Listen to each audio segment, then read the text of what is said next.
sudah ada rekomendasi dari lembaga negara bahwa TWK ini tidak baik-baik saja, bahwa ini salah gitu, tidak sah gitu ya.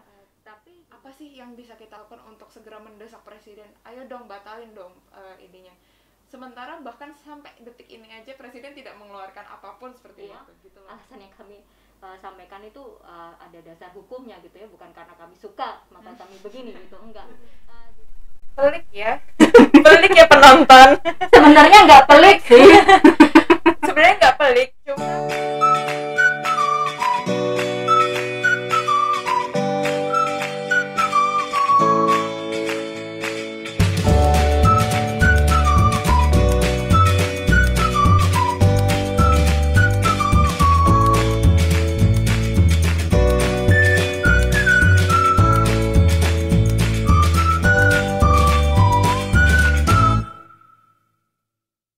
selamat sore rekan-rekan sekalian, kembali lagi di acara podcast TI Indonesia.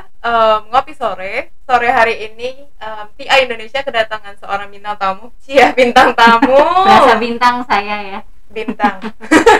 Kedatangan rekan dekat TI, ada Mbak Nuri. Mbak Nuri adalah salah satu pegawai di Amnesty International. Mbak, terima kasih sekali sudah meluangkan waktunya sore hari ini. Acaranya ngopi tapi kok kopinya nggak ada ada ya? Kopinya, iya. Lagi dibikin kayaknya. Oke, saya sabar menunggu. Boleh Mbak, gimana? Apa Boleh. kabar? Sehat? Baik, kita masih dalam suasana pandemi, jadi masih pakai masker. Jaga jarak juga. Jaga jarak juga. Apa kabar? Baik Mbak, sehat. Gimana Mbak? Silakan memperkenalkan diri. Oh iya, Saya teman-teman. cukup yang di surface aja. Oh oke. Halo semuanya, saya Nurina Safitri, saya Media and Campaign Manager di Amnesty International Indonesia. Senang sekali bertemu teman-teman penggemar Transparency International Indonesia ini. Penggemar atau apa? Sahabat bilang nanti. Oke Mbak, seperti yang kita tahu ya TWK ya gini-gini aja ya Mbak ya, tes wawasan kebangsaan, KPK juga lagi kondisinya tidak sehat, sakit istilahnya seperti itu, dan ya presiden juga tidak berbuat banyak terkait tes ini, padahal sudah ada rekomendasi dari ORI maupun dari Komnas HAM juga sudah mengeluarkan pernyataan. Boleh tahu nggak Mbak, kira-kira pendapat Mbak sebagai salah seorang yang mempunyai standing position di Amnesty International itu seperti apa sih? Ya kalau buat kami sebenarnya ini momen yang sangat prihatin sekali ya, dalam artian begini, ini kan sudah ada rekomendasi dari lembaga negara bahwa TWK ini tidak baik-baik saja, bahwa ini salah gitu, tidak sah gitu ya. Tapi hingga detik ini nih kita rekaman nih, belum ada sikap dari presiden. Tapi di sisi lain ada institusi lain, Polri, yang misalkan menawarkan agar pegawai ini masuk gitu. Itu kan jadi membingungkan ya. Pertanyaannya adalah, kalau memang TWK yang kemarin itu tidak valid, lalu kenapa kok ini di Polri malah menawarkan? Harusnya kan kalau memang TWK itu tidak valid, yang di sini juga tidak valid ya. Itu kan jadi semakin menunjukkan bahwa oh jangan-jangan ini pemerintah memang merasa yang kemarin juga tidak valid itu TWK-nya ya. Atau bisa jadi what's wrong? Kenapa kok harus bisa seperti itu gitu. Tapi terlepas dari itu, kalau buat kami presiden harus menjawab atau setidaknya merespon rekomendasi dari Komnas HAM, karena ini serius kan, ada pelanggaran HAM gitu, dan kami semua menanti karena ini adalah nama baik Indonesia juga ya. Ini ada satu temuan terkait lembaga negara, tapi temuan ini kemudian tidak disikapi, malah skenarionya seperti ini sekarang. Jadi kalau buat kami jelas, kami mau supaya ada temuan pelanggaran HAM ini agar diteruskan, ditindaklanjuti, tidak hanya sekedar statement gitu, apalagi sampai lempar bola gitu. Aduh, ini seru banget sih Mbak, yang polisi-polisi itu Polri, aduh, Polri ini seru banget. Gimana sih Mbak tanggapannya Amnesty International juga sebagai sebuah lembaga yang emang bergerak di kemanusiaan juga kan ya, dan memperjuangkan hak-hak asasi manusia, terlebih dengan kejelasan status daripada teman-teman di KPK yang saat ini resmi gitu ya untuk diberhentikan. Prosesnya seperti apa sih Mbak Amnesty dalam mendorong proses advokasi ini gitu?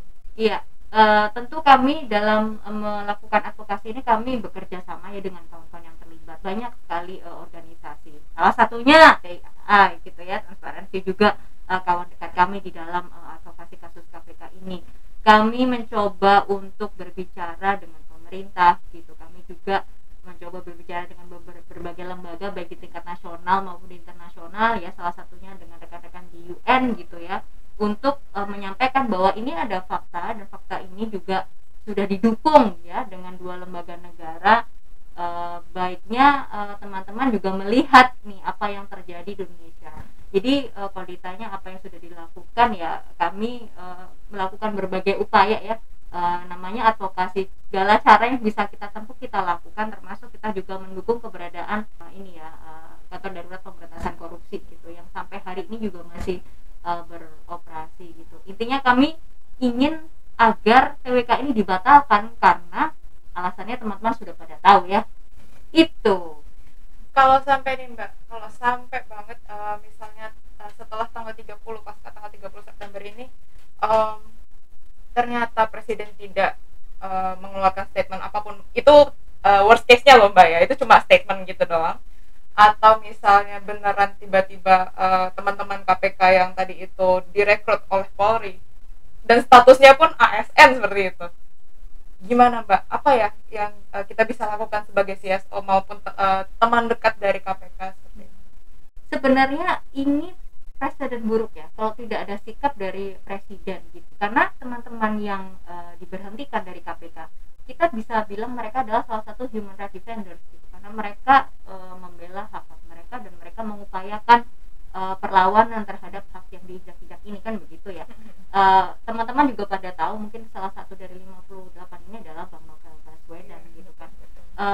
Sekarang gini, kalau misalkan ada tindakan apapun, serangan atau misalkan persekusi atau ancaman, intimidasi atau tindakan serangan lah apapun itu terhadap pembela HAM dan ini dibiarkan, tidak ada reaksi dari negara, pertanyaannya adalah bukankah tidak mungkin ini akan berulang di kemudian hari gitu. Siapa kemudian yang bisa menjamin bahwa tidak ada lagi kejadian ini kan gitu sih. Jadi makanya saya bilang ini sebenarnya presiden buruk, jangan sampai ini kemudian menjadi momen bahwa oh ya udah gue bisa nih kayak begini, next time gue ngentok KPK bisa, saya juga bisa gitu. Itu yang kami takutkan dan ini bisa menimpa siapa saja gitu. Artinya yang kami cari di sini adalah ini tes ini fair nggak, adil nggak, memenuhi kaidah HAM nggak. Ini kan persoalannya bukan suka tidak suka, tapi kan ada kaidah hukum yang harus dipatuhi dan ini ternyata ditemukan dilanggar gitu. Tapi terus kemudian tidak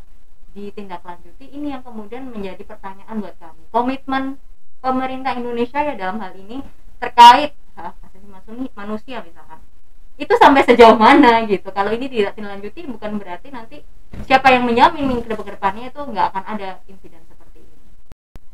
Langkah apa Mbak yang bisa kita lakukan juga sebagai sebuah koalisi organisasi masyarakat sipil gitu ya, terlebih yang bergerak dalam hak asasi manusia, kemudian rekan-rekan yang juga rekan-rekan lainnya juga yang bergerak dalam anti korupsi, apa sih yang bisa kita lakukan untuk segera mendesak presiden, ayo dong batalin dong ininya, sementara bahkan sampai detik ini aja presiden tidak mengeluarkan apapun seperti itu gitu loh Mbak. Ya sebenarnya kita tuh sudah mengupayakan untuk berkomunikasi karena masalah apapun itu ya kan harus dibicarakan ya, salah satunya dengan metode berkomunikasi. Sampai sejauh ini teman-teman di berbagai organisasi sudah mengupayakan berbagai cara untuk berkomunikasi dengan berbagai pihak. Komunikasi ini tujuannya adalah untuk menyampaikan ini masalahnya, ini temuannya dan ini solusi dari kami. Kenapa solusinya begini? Karena ada alasan A, B, C, D, E gitu. Itu semua alasan yang kami sampaikan itu ada dasar hukumnya gitu ya, bukan karena kami suka maka kami begini gitu, enggak. Jadi itu kami terus mengupayakan intensif berkomunikasi dengan pihak-pihak terkait termasuk pemerintah, tapi kami harap juga siapapun yang mendengar ini termasuk mereka-mereka yang ada di pemerintahan juga bisa tanggap gitu. Ini bukan permasalahan suka atau enggak suka atau siapa menjatuhkan siapa, tapi ini permasalahan serius yang ada unsur pelanggarannya dan ini sudah dinyatakan secara resmi oleh lembaga negara. Jadi saya rasa penting buat kita semua teman-teman yang ada di masyarakat sipil. Saya yakin kalau teman-teman seperti transparansi kita semua ini akan terus bergerak gitu dan tidak akan menyerah menyuarakan ketidakadilan ya dan apapun lah yang ada di balik TWK ini gitu. Tapi terlebih untuk pemerintah pemerintah dan terkhusus Pak Presiden Jokowi kalau mendengar YouTube ini, Bapak itu sudah ada rekomendasi, Bapak sebaiknya tidak diam gitu. Karena ini sudah jelas pengadilan juga memutuskan bahwa sebenarnya kewenangan tertinggi ada di tangan pemerintah. Jadi apalagi Pak yang ditunggu? Pelik ya. Pelik ya penonton. Sebenarnya nggak pelik sih. Sebenarnya nggak pelik, cuma penyelesaiannya sebenarnya gampang, tinggal dijalankan Betul, rekomendasinya. hanya butuh itikat baik ya. Dijalankan rekomendasinya, dilihat seperti apa, dikembalikan. Tapi ini dibikin pelik sepertinya, Mbak. Iya, makanya. Last but not least banget ya. Yes. Kalau itu kan tadi dari pemerintah gitu kan ya, untuk pemerintah. Ada nggak sih Mbak kesan-pesan atau harapan Mbak untuk masyarakat khususnya yang sekarang mungkin anak-anak muda sudah mulai bergerak, tapi untuk masyarakat yang kayak oh ya udah isu ini apa sih untungnya buat saya, apa sih ini buat saya, ada nggak Mbak ada keresahan yang ingin Mbak suarakan nggak untuk masyarakat yang lain seperti itu? Iya, saya paham ya. Memang topik ini tidak mungkin nggak semua orang paham atau mungkin tertarik gitu ya. Tapi gini, kita kan sekarang itu hidup di dalam dunia yang saling terkait. Jadi misalkan lu punya masalah gitu ya, bisa jadi nanti suatu hari saya merasakan gitu kan. Apalagi kita hidup di dalam satu lingkungan yang punya sistem yang sama, katakanlah. Ibaratnya kalau efek tuh ada efek dominonya gitu ya. Karena gini, kalau kita misalkan melihat tren gitu ya, tahun lalu aja misalkan itu ada survei yang bilang bahwa masyarakat Indonesia 40% sekian itu makin takut berpendapat gitu ya. Ini sama kayak gini, ini kalau misalkan ada presiden kayak gini, masyarakat jangan takut gitu loh. Ini nih kalau misalkan ada kejadian ini lebih baik mungkin luangkan waktu sedikit untuk membaca beritanya misalkan, atau kalau misalkan tidak tahu bisa tanyakan ke rekan terdekat. Saya yakin kalau misalkan saya nggak tahu nih, pasti di lingkungan saya derajat ke-6 itu ada yang tahu lah gitu setidaknya. Karena informasi ini sudah luas ya gitu. Jadi tidak ada alasan buat kita untuk tidak peduli terhadap nasib orang lain. Bukan karena kita sok perhatian, tapi bisa jadi apa yang menimpa orang lain itu bisa menimpa ke kita juga gitu. Karena toh kita hidup di satu lingkungan yang sama gitu. Berarti intinya adalah jangan sampai antipati kita Betul, suarakan ya Mbak ya. Betul. Karena memang saya sendiri juga menyadari ya, banyak sekali perbincangan misalkan media sosial soal SJW apalah segala macam. Itu hak sering ya. banget itu Mbak Ya, itu. itu hak, nggak ada masalah. Orang mau ngeklaim segala macam nggak ada masalah. Tapi mungkin kalau kita termasuk orang yang kritis harusnya mempertanyakan kenapa kok mereka bersuara gitu kan? Apa yang mereka suarakan? Di mana permasalahannya? Itu sih sebenarnya. Sampai Mbak tadi ngomong SJW gitu-gitu ya Mbak, aku jadi keinget gitu loh Mbak, di Twitter itu kan kebetulan aku follow Twitternya Bang Febri.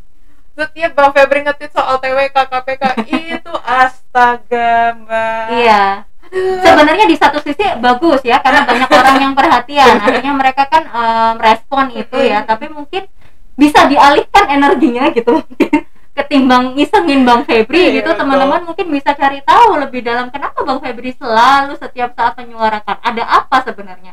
Karena kalau misalkan saya gitu ya, ada kasus gitu, kenapa sih orang rame-rame, saya bukannya malah kayak udahlah bukan urusan gue gitu, tapi justru terlecut gitu ya, kenapa ya kok orang nanya gitu. Nggak usah masalah TWK lah, masalah yang misalkan yang dasar kayak K-pop, kenapa orang kok pada suka K-pop sekarang, apa sih yang menarik dari K-pop, kan pasti ada ketertarikan ya kalau ada sesuatu yang dibicarakan banyak orang gitu ya. Itu aja sih sebenarnya. Jadi kepo itu baik, apalagi kalau ini soal isu sosial. Oh iya. Berarti sangat amat dianjurkan untuk kepo soal TWK betul, ini sih. Betul. Karena ini bisa jadi menimpa kita di suatu hari, nggak ada yang bisa jamin. Bahkan untuk sekelas seharusnya menjadi lembaga mandiri aja nih. Ya perbuat sedemikian rupa. Lembaga negara tuh harusnya bisa menjadi contoh kan? Gitu. Kalau contohnya sudah begini, apa yang bisa kita harapkan? Aduh. Itu. Saya cuma bisa ngomong aduh tuh Mbak. Mungkin cukup sekian dari saya. Dari Terima Mbak kasih. Mau balik nanya? Oh, boleh enggak. Terima kasih semua. Mari kita berjuang bersama, jangan lelah. Baik, selamat sore. Sampai jumpa di Ngopi Sore episode berikutnya.